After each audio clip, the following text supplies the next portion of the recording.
مرحبا، أنا أسماء، برحب فيكم من جديد في كورس المونتاج الاحترافي بالموبايل. اليوم معنا درس جدا ممتع وحبوب ومرة مهم، اللي هو تحريك الصور بشكل احترافي. أخذنا في الفيديو الماضي تحريك الصور بالطريقة العادية، واليوم حناخذها بالطريقة الاحترافية، بمعنى أنه حنحرك الصورة للمكان اللي نحبه في الوقت اللي نريده. إذا لسه أول مرة تزوروا القناة لا تنسوا تشتركوا في القناة وتفعلوا زر الجرس عشان يوصلكم كل شيء أنزله. ويلا نبدأ.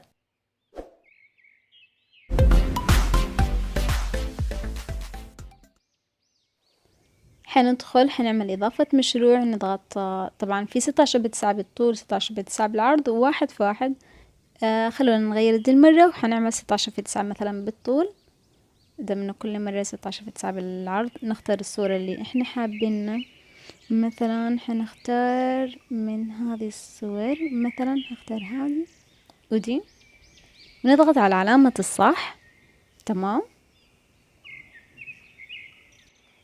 طبعا الآن أنا حعمل تحريك للصورة بشكل احترافي. لما بعمل لها التحريك هذا راح أضغط على الصورة، ضغطت عليها، بمجرد ما نضغط عليها حتطلع لنا الثلاث النقاط هنا اللي فوق، ضغطت عليها حتطلع معي تكرار ودبليكيت از لاير. تكرار بمعنى انه حتتكرر الصورة جنب الموجودة الآن في منطقة العمل. يعني شوفوا كيف عملنا تكرار، ظهرت الصورة معي جنبها. لكن أنا بروح أحذف مثلا هذه وراح أعمل دبليكيت از لاير. هضغط على دبليكيت از لاير وظهرت معي صورة فوق الصورة. هنا في منطقة العمل ركزوا انه ظهرت تحتها.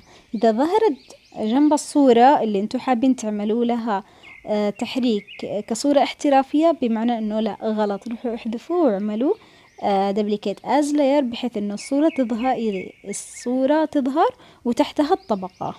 تمام. فتروحوا الآن ايش، تكونوا ضاغطين على الطبقة اللي تحت، على الصورة اللي تحت. تمام. نضغط على الصورة اللي تحت، حتظهر معانا علامة المفتاح الموجودة هنا. طبعا إذا أنا ضاغطة على الصورة اللي فوق ما حتظهر معانا علامة المفتاح، لازم نكون ضاغطين على الصورة اللي تحت. تمام. لما نكون ضاغطين على الصورة اللي تحت، أولا قبل ما ندخل على علامة المفتاح راح نروح نجهز الصورة للشكل اللي حيبدأ في دخول الصورة. يعني مثلا راح أكبر الصورة، أنا أشتي بداية المقطع كذا تكون الصورة. تمام. وبعدها حدخل على علامة المفتاح وححرك هنا المنطقة الزمنية. تمام. ححرك شوية بس، نحرك وبعدين نكبر الصورة. مثلا حكبر الصورة لهنا، وبعدها نرجع نحرك شوية منطقة العمل ونرجع كمان.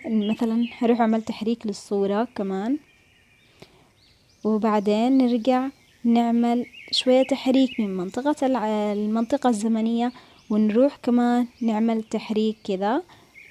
مثلا حكبر الصورة، حصغرها شوية، وبعدين تحريك بهذا الشكل. يعني تكونوا تغيروا مكان الظهور على حسب الكلمات حق الأغنية أو الكلمات اللي انتوا حتقولوها. مثلا كذا شوية نصغر، لا ما نبينش الصورة اللي تحت، ونبدأ إلى ما ننتهي في الأخير كذا. تمام. وبعدها خلاص، إذا انتهينا وصلنا لنهاية المقطع، نضغط على علامة الصح، نروح نشوف الصورة كيف حتتحرك. شوفوا تحركت بنفس الشكل اللي أنا كنت عملته لها. وبكذا نكون وصلنا لنهاية الفيديو. لا تنسوا تحطوا لايك للفيديو وتعليق لطيف، وتشاركوا الفيديو مع أصدقائكم عشان الكل يستفيد. شكرا للمتابعة، أشوفكم في الفيديوهات الجاية.